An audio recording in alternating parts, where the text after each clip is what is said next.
The topics we discuss are many, no story too bold to talk about. Strictly our own opinions, but they are opinions from people like you. Welcome to the NAKE'd Podcast. Hey nerds, welcome back to the NAKE'd Podcast. I'm your DM tech guy here, Alan. I'm here with... Hey, yeah, it's Marco. Thanks for introducing me, Alan. And right next to me I have... Hey everybody, it's Ethan here, living life with... This isn't right. This isn't even wrong. But this is Kielyn. Hey guys, why are eggs not that into jokes? Why? Why? Because they could crack up. Hey guys, it's Norma. One. That was actually pretty good. Wah. I told you Okay, guys I a got joke this. to soften you up, but I have a serious question for you. Oh, What do you guys think about therapy? that was an interesting segue. I think it's pretty important for people to know that there's at least somebody there to talk to and help them through difficult times in their life. I think it's pretty important. I think everybody could benefit from some sort of therapy. I think mental health is definitely an important topic in our current society today. What do you think, Marco? I agree that mental health is an issue that needs to be further studied upon and taken care of appropriately. But I also feel that a lot of problems, a lot of issues that people have can be solved themselves. That's what I think. I'm not alone. I mean, I'm sure everyone here has had issues before, dealing with anxiety, depression, anything like that. But have any of y'all really seen anyone? Maybe that's too much of a personal question. I don't know, but... I have. Yeah, my mom suffered from I need severe to. depression. I actually used a work service to get some therapy sessions, and it's actually really helped me a lot. I only went for 3 sessions. I was dealing with heavy life stuff, and after that, I felt better talking to somebody unbiased, knowing I wasn't alone, and it helped me develop some coping skills. So I think therapy is definitely something that's, well, it's not for everybody, because I agree that sometimes some of your issues can be resolved on your own. Sometimes I think it takes a little of both. You have to discover the issues that you have, see what you need to work on, and actually find someone to work on. So I guess, yeah, it's a little bit of both.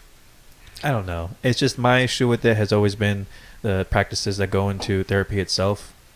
And it's just letting someone else... I understand like the concept of letting a third party into your life because they have no bias towards whatever decision or whatever thing you've ever done.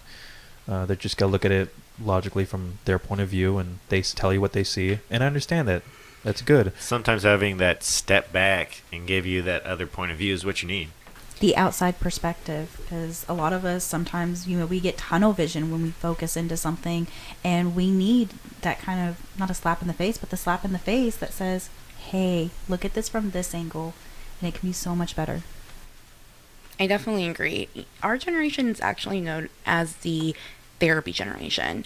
Depression has been on the rise. At least 47% of our generation suffers from some sort of depression, and it ranges from low end to high end, and it really depends on the person. But if you really think about it, our generation has to seek out therapy because we live through very scary times in history. We not only remember 9/11, but we remember the impact it had. We lived through swine flu. We lived through the housing market crash in 2008. We're just really uncertain of our future, and we're constantly asking ourselves, what if we make the wrong decision? I feel like therapy really helps us navigate that, so we can grow further, grow as a person, grow as a human. Well, and saying to that is, growing up, we've watched the adults make all of these bad decisions that have led to the housing market crash and other factors. Like I myself, I have divorced parents, and so I grew up watching them fight, and it's hard for me to know what a healthy relationship is. A lot of the stigma is from, we hear a lot of times that millennials are always using their feelings to justify their actions. Well, I agree to an extent that is true, but at the same token, we don't have to shove our feelings down. We don't have to repress them. We don't have to bottle them up. We can use them to grow as people into a more intelligent society. Not talking about things has never resolved anything. We have to open the dialogue again. I was thinking about this earlier. I know it's a little off topic, but I think the millennials, but our generation around the world, when we all start stepping up into the power roles, which is slowly coming, that you're going to see a dramatic shift from Cold War or military thinking most of the time to more like social services, like what can we do to help each other. You're totally right. We're at this Yeah. crossroads in history where we remember dial-up internet, right? Mm-hmm. But we also are now at this major technological boom. We are social media boom. We hear social media issues all the time, and it really, going to your point, like we are finally having a voice, and that's what we're trying to do here at the NAKE'd podcast, is to give us that platform. And yeah, looking at the political aspect of it, and I think some of it stems from millennials are just like, well, fuck it, let's change things, let's get things going. We don't need to fight, we don't need to be bombing people. No one needs to be bombing people. Let's just, I don't know, Pointless. figure it out and work it out and move forward. Can we just forget about the past, people? Right. It's not Yeah. no, with that. It's not good to forget the past. No, but it's I never forget the past. Just move on. but move on. Yeah. Learn to Yeah. forgive. That's Yeah. what I believe. Just Well, here's the thing is, too often in the news we see things that trigger social media warriors that all they do is comment, but what is actually being done? We as a generation, again, like we're at this crossroads, like we have the tools and the resources in front of us, and we know better than anybody else. And that's why it was nice to hear about the Carson King thing we talked about last time. You know, he did something very good. And most millennials, if they had the opportunity, I think they would do it too. I agree. Yeah. Well, recently in the news was the trial of Amanda Guyger. That was an emotional trial. After her conviction, Jean's brother, Brant, told her he forgave her and then asked her to give her a hug. It's crazy to think about that. Like somebody having that level of braveness to forgive someone who murdered their brother. And part of that was because of therapy. His mom said that he was a recluse from his whole family. He didn't want to do anything. He just was completely shut down. But therapy has helped him set up for a platform that he can forgive her. And I don't think, forgiving means that, he's letting go. I think it's just helping him to be put into a place where he doesn't have to hold on to that anger and let it hold on to him and stew in it and ebb in it and be angry at life. He can still love his brother and he can still go on to live his life as well, honoring him. Right. For those that don't know, she was an off-duty cop in Dallas that mistook Jean's apartment for her own and shot him thinking he was an intruder. All right, guys, what do y'all think on this? Because I don't want to sound mean, but being the feminist I am, lock her up for life. If a man did that, honestly, walked in and just shot some random dude, he'd be looking at life. Yeah. Why does she only get 10 years? well, there's some extenuating circumstances to that. What happened that night, and she had just coming off I believe it was a 14-hour shift. She lived in, I believe, apartment like 391 or something like 3 something. She instead went to the 4th floor, so it was like 491. Same area, and the door was unlocked. She walked in, and there was Brant. He was in his apartment, in his in house, his apartment. Yes, sitting in his on his couch. Like watching but TV, she right? was believing that it was just some random man at her place. But do you really think that we need somebody on a police force that is that quick to pull the trigger?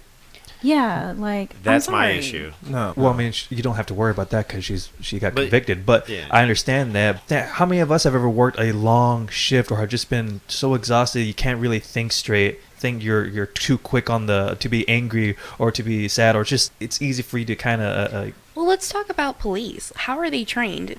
They're trained shoot to kill, Yeah. right? Because it's their life or the other person's life, and of course they're going to choose their life. But yet our military, their rules of engagement are they can't shoot until they're shot at.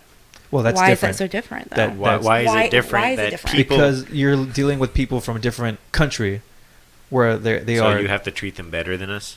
No, you have. They're still people at the end of the day. When Yeah. they're- No topic too bold to talk about. Damn. Yeah, It's- but to bring it back to where I see it is, she was an intruder in somebody's house, and she shot that person. She was an armed intruder. Like that's a. She was still in uniform too. Like she walked in, she looked up, saw the guy, and just pulled out her gun. Didn't ask him who he was. Didn't ask him what he's doing in her She apartment. didn't say Dallas police get on the ground. Yeah. No, she did. Like, get down the ground. The get down the witness, ground. the key witness in that, Brown, he had said he did not hear her call for backup or anything.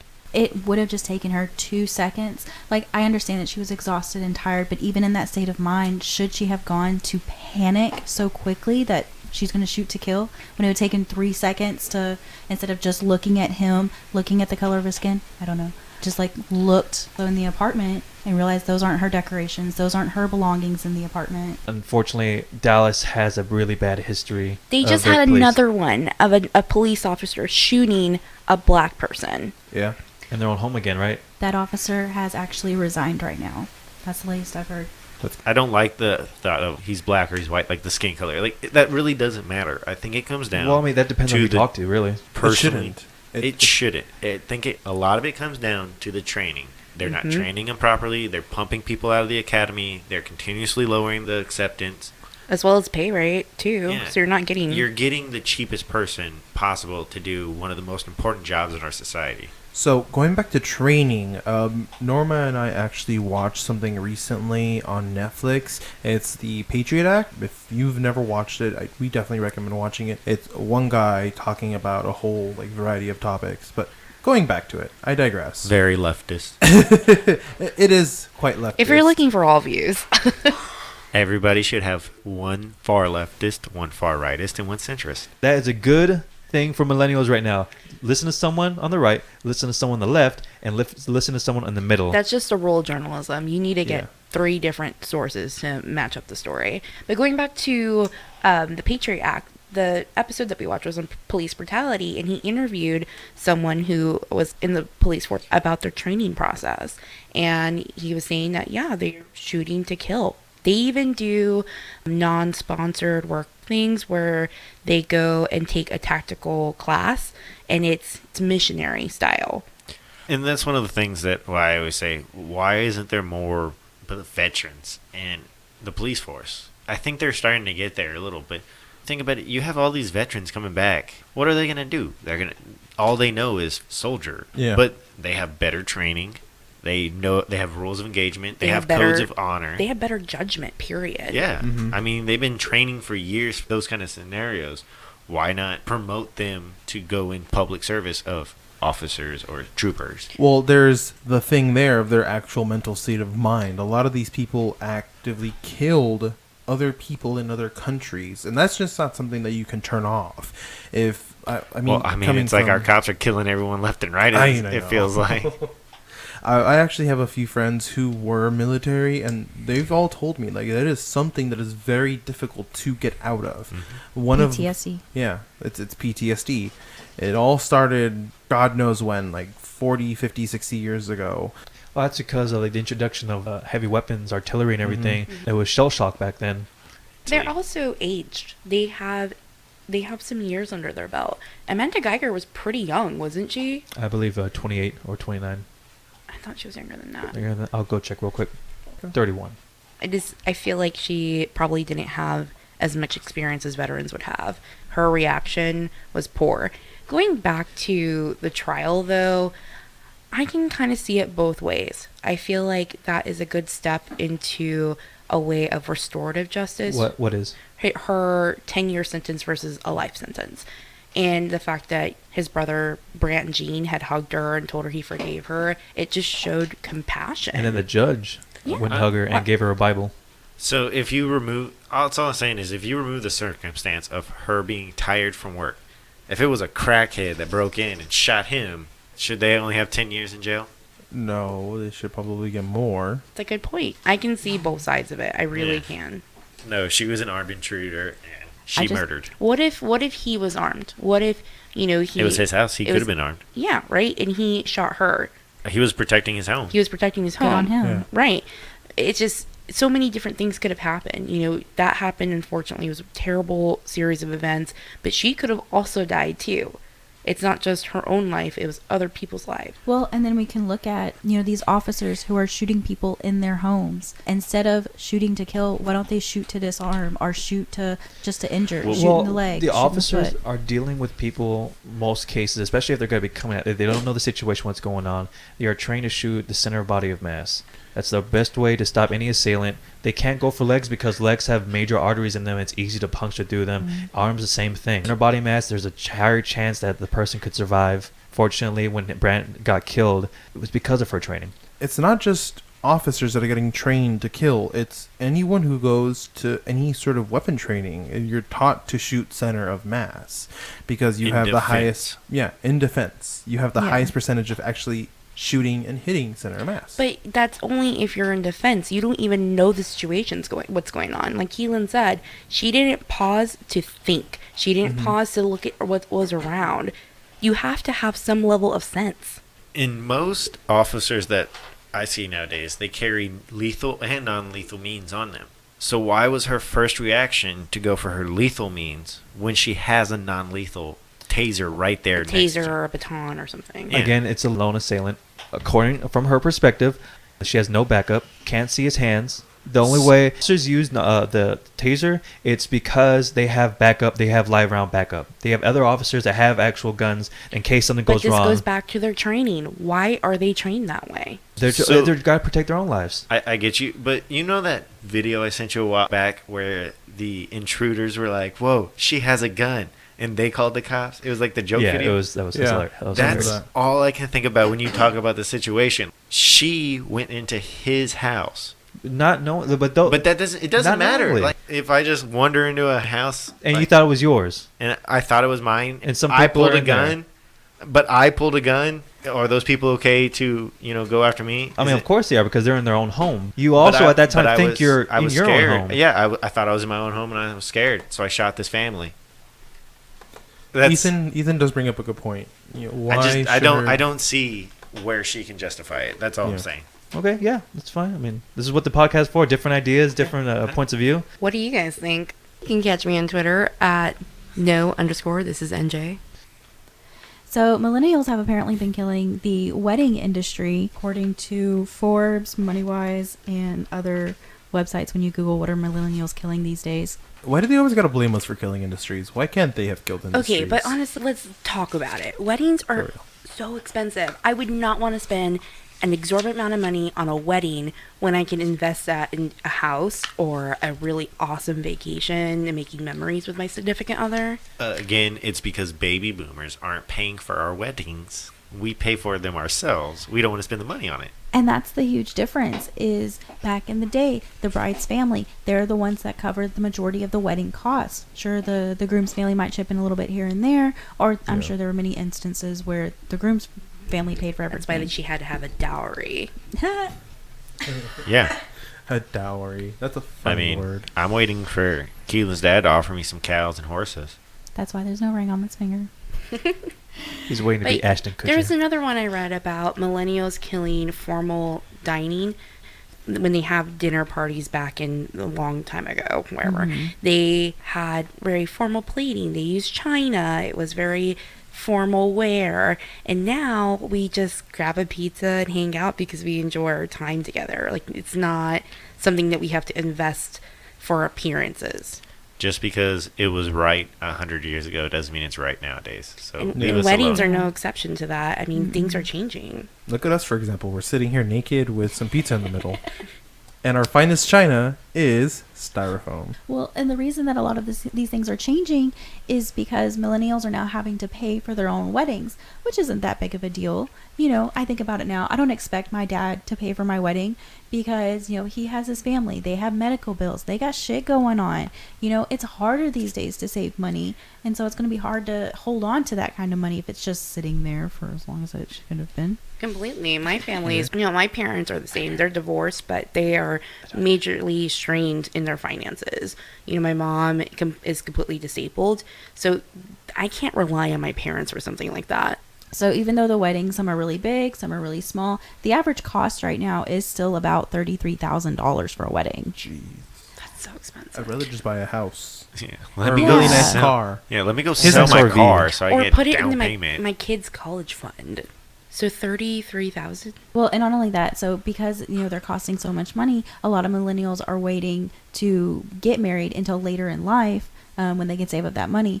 And so it's like wedding showers or even wedding gifts. They're changing because millennials already have all of the things they need for their house, the wedding. They don't need the fine china for the dinner parties with their friends because they don't care. They'll just throw the backyard barbecue. Yeah, and most of their friends, all of us here, play video games.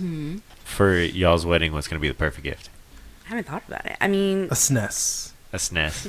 Like an original, or do you want one of the For remakes? those of you younger viewers, a SNES is a You have Super to answer Nintendo this Entertainment question System. correctly. An Alan. original. Thank you. You're Yeah. welcome. Well, we have the little one they just came The out with. classic. Yeah. And we tag team Super Mario World and it was awesome. Fuck yeah. Yeah. Oh. I looked for 8 years to find mine. So I was able to get lucky with my GameCube. So growing up, I had a silver GameCube. I managed to find another silver Me too. GameCube with the Wait. silver controller, and the guy only wanted $50 for it. Everyone else was asking 75 to 150, and they're fucking crazy. I just want to play Spyro again. Oh fuck yeah! Just get the Spyro. GameCube. Do you have But it? you know that's No, funny though. but I That have how the that system could be for it. considered the best wedding gift though. It's so hilarious that in this day and age, like, oh, just give me a freaking GameCube and it'll be good, all right? Or We're still give me asking for toys. Just give us our toys, Right? all right? We're just Yeah. grown up children. Or how about you give me one of them brand new Switch Pros? Going to the Switch, they've released the Switch Lite, and there's already rumors for the Switch Pro isn't estimated to come out till like holiday season 2020. I'm really so we concerned. can relax this holiday season. Yeah. We can relax this holiday season. I'm gonna I want need- Kielyn to say it. Oh. Hey babe, I'm gonna need to save up for a new Switch. Wait, what? What? So I don't have to buy you anything this year? Yeah, you do. I mean, if you don't want me to buy you anything, we're good. No, I like presents. Okay. Yours just isn't coming out till next year. This is last year's and this year's Christmas present in one. See, that's why I always hated having a birthday at the end of the year, because people try to pull that. Like, here's your birthday and Christmas gift. Like, no, fuck you, you cheap ass Boo. bitch. They're over a month Boo. apart. I mean, Edos's birthday comes like 3 weeks after Christmas, 2 weeks after Christmas. And y'all combine his presents. No. Good No. parents. Good job. Well, the Switch Lite has some pretty interesting colors. I like the yellow one, You like the yellow one? but the gray one's more my aesthetic. So far, the Switch Lite and the Switch have both received very, very positive What- consumer rating. The only flaw is their Joy-Cons. The joystick on the Joy-Cons. They have this drifting problem where, and I've looked into the technology, the way it works is just two pads with a certain type of metal on it, so you have your X and your Y. And it's that metal on top that's supposed to be an electrical contact that's rubbing out. If Nintendo had actually spent time to properly engineer the joystick, they wouldn't have this drifting issue where the Joy-Cons will automatically start sensing input in a certain direction. So all these people are having issues with the Joy-Cons. Hell yeah! When I play Breath of the Wild, sometimes I'm like crouched and like about to like shoot somebody with my bow and arrow, Mhm. and I just get up and start walking to the right. I hate that. And you would think, That's so how weird. long has Nintendo been using joysticks? Like, they should be they should be the king of joysticks. Their best joystick is a Nintendo 64 joystick. Woo woo. Yeah. I mean, you still have yours, right? And Yeah, all the I controllers need to still work replace pretty most well. of them, though. Oh. But you just spit in them, you rub it around, you're good. Yeah, pretty much. That's what she said. You know And- what? Ayo. With the Joy-Cons already having problems with their joysticks, the Nintendo Switch, just barely 7 days from release, people are already reporting that your joysticks are going bad. Yikes. There's already a massive lawsuit over the Joy-Cons joysticks, and Nintendo has already refunded hundreds of dollars for their $5 service repair fee for them. And at this point, there's no end in sight to it unless if they actually upgrade the joystick components just like they did for the Switch. They re-released it with a bigger battery life and with a better screen. So the Switch 2.0. Basically, like, I like that. They But the didn't need to joystick, market that. the joystick is one that just is the only thing that's kind of holding it back. yeah, well, other than like actual hardware components, like it's not. So, do you think that the PS5 is going to even compete with the Switch Pro? I Because think, the Switch right now is in a Mhm. competitive market with the Xbox and PlayStation as it is. yeah. So if they give an upgrade to it, it should be above the PlayStation 4 in my opinion. Yeah, definitely. I think that it'll be a definite competitor, but the one thing that Nintendo has going for it is that it's got Zelda. It's going to release Breath of the Wild 2 next year with the Switch Pro. Those are releasing together. It's already been announced. You think about the games that have come to the Switch, you know, Doom, Skyrim, those are all big titles that Assassin's Creed. The Assassin's Witcher Creed, 3. The Witcher. The Witcher 3. Like if you Civ give 6. how upgraded is that Pro going to be? Better graphics or is it just better processing? So it's going to be a non-mobile console. It's going to be TV only. The minimum it I has like to have that. is 4K. I like that too. It sounds like a great idea. Just set it there. I Have your don't, Pro I don't, controller. I don't game mobily. I get it, but it kind of defeats the purpose of the Switch. I love the essence of the Switch. Mm-hmm. I love that if I'm playing Pokemon, I can sit down with my Pro Controller. I can play, or well, you can't play Pokemon with it. But if I'm playing like Final Fantasy VII, I was playing that. I can sit down, play with my Pro Controller. If she wants to go somewhere and I just don't have to pay attention, I can just grab it and walk out the door. Yeah, or you can play Of Crash course I'm Bandicoot gonna go or shopping whatever. with you, babe. Let me just get this real quick. It helps your relationships. Hey, don't say I He's don't still go with with you or me. anything. You know what I did the last time I smoked a proper brisket? I was playing my Nintendo Switch outside while I was drinking a beer. I just think that the TV only consoles, maybe could they offer something more? It definitely can. You can always put better components in it. I mean, the PlayStation's tried with the PSP and the PS Vista and the PlayStation Mobile, whatever that last one was. It was PSM. So I tried all three. My only favorite was the PSP. Yeah, the PSP. Like, was I have an awesome. original PSP, and that's the only one I like to play. I had the silver one. I don't know where it went to. I even had So the Vita, badass. and I only had like 3 games. Unit 13, and I don't even remember what the other game was. I had like Final Fantasy 2 on the PSP. When I was a kid, Dissidia. I would like on the bus ride home, bus ride to school and the bus ride home, you get the PSP out, and then I forgot what it was, but it was like a shooter game. It might have been Ghost Recon or something, and you'd link up with other kids around you, and you'd start like having a death match while on the school bus to school. So, Ours was And Madden some kids took 07. mine. so for me, it was Mario Kart. It was the Mario Kart for the DS. Uh-huh. That's why I'm so good at it. It was the first Mario Kart that had dry bones. Humble brag. Great. Yeah, Yeah, very right. humble. Weird brag. Why I'm flex. so good Okay. at it. I just wanted you to know. That's a challenge, but, folks. But he is really good at Mario Kart. That's true. That's how I got really good, because everyone started drifting, and I learned from them. All of us always Coming chose the soon. same fucking character. Oh, you know what other thing that the Switch has to offer? Luigi's Mansion Fuck. 3 is yeah. coming I've out. never played any of them, but I want to play So it. good. I never so played good. it They were either. good. They were on the GameCube. So good. I just now got a GameCube back because Tiffany moved out. Then she left me her GameCube because she took my extra N64. Well, she took the good N64, and I found that out the other day. So, yeah. What's wrong with the N64? Nothing. I just had an extra one in the closet in case anything happened. And the one she took was the one with my expansion pack in it. Motherfucker. So when I tried to load up Majora's Mask the other day to play, I can't because I have to buy an expansion pack for the one I have. And then the one Kielyn has also doesn't have an expansion pack. The only gaming system I had growing up was my N64. So I grew up playing Diddy Kong Racing Yeah. and Star Fox and Zelda, and that's like my whole childhood nostalgia right there. And if you're not gaming, you're watching movies. Mm. Disney Fuck in particular. So speaking on Disney, the one thing that I'm kind of excited about is I'm curious to see how Disney Plus is going to play out because it's going to change the streaming market one way or another. Why do I you mean- say that? Well, they're coming out at $6.99, like around $7 Yeah. right out the gate. That's real low price. It's like half of Netflix. And then they're going to do the combo between ESPN Plus, Hulu with ads for only $12.99. They're really going hard and trying to lock in that market. But how many people who already have Hulu without ads are going to cancel that subscription to get Disney Plus with Hulu with ads? If I you know have I a kid, wouldn't. like honestly, if we had kids, we would look at that. Like we would entertain the idea. We would talk about it. Yeah.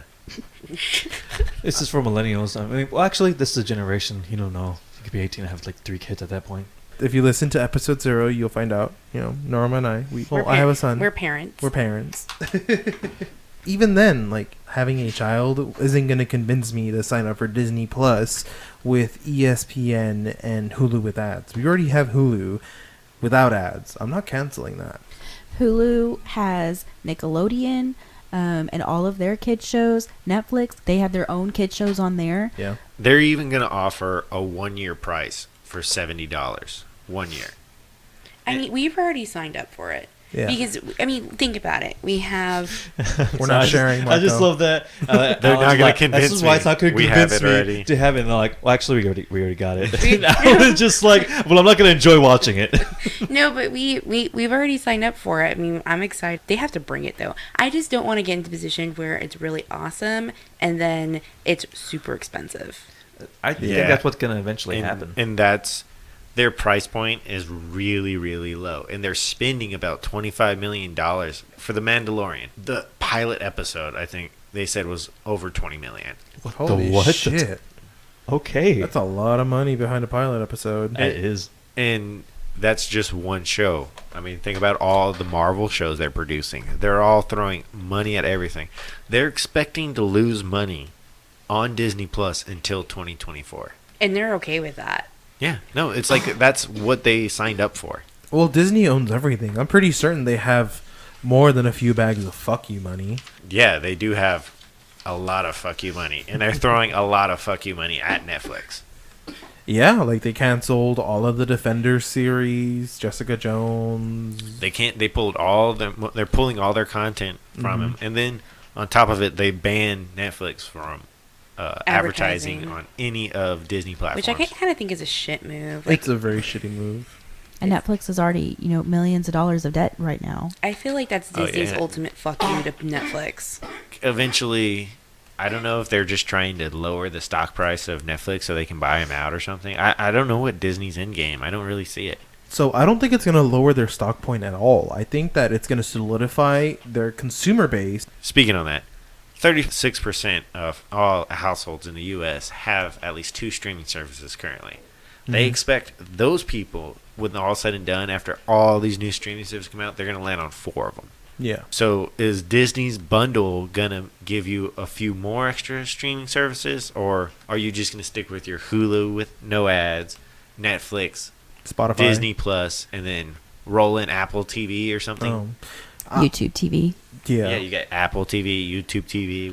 What other? I you know, mean, Sling. I wouldn't give up Netflix at all. They have a lot of really good originals. Mindhunter is really good. They do excellent timepieces. The Last Czar, for example, was beautifully done. That was excellent. I binge watched that. I first saw that at Ethan and Kielyn's, and I was just like, I'm gonna go home. It's like 10 o'clock, and I gotta go work at 5 the next day. Dude, I could not. I had to continue watching that. Did you call in? No, I went to work. I was just like, it's like 1 o'clock, and I'm like, man, that was such an emotionally investing and draining experience. I'm glad I did that, and I went to sleep for like 2 hours. No, it totally was. I don't feel like I'll give up those services. I think I'll just add them, and then as competition comes up and seeing who can really deliver, then at that point I feel like I would be comfortable dropping somebody. I guarantee Disney's gonna hit $19.99. That's their target price. I get, because right now they want to be Google and they want Netflix to be Yahoo. It's always there in case you need That's it. a really good analogy. Yeah. And so they, in order to be that, they're gonna be a little more expensive. Seeing at where Netflix is, I think $19.99 is where they're gonna be at. So the quick question is, who is Bing?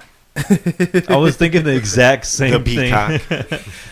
And that's why I'm waiting for Slacker, or not Without Slacker, ads. Sling. I actually hope that Sling takes off and becomes something a little different. I hope they tweak their systems to work as a hub for streaming services. I think they would be perfect for it, because they could also have all the over-air stuff that they currently have, and then they could have their, hub. Bring it all What's to on one. channel 2? What's on channel 3? What's on channel Hulu? What's on channel Netflix? Yeah, Well, for 'cause they real. had Like, the- that's what I want. They had the different channels, and with each channel you could go into that and see what was on demand, and they would have certain, like Bob's Burgers, that was always on demand, so you could go in and watch those episodes, or you could just watch it as it came on TV. But there is also a negative to that, I gotta say. All of a sudden, I mean, that'd be awesome. I agree. Sling all of a sudden becomes this hub of all these streaming services, all as well as like cable networks. Wouldn't you think, especially for younger generations, to have access to all of that and nothing to like? I mean, I see it's a good I'm thing, so glad but you said that.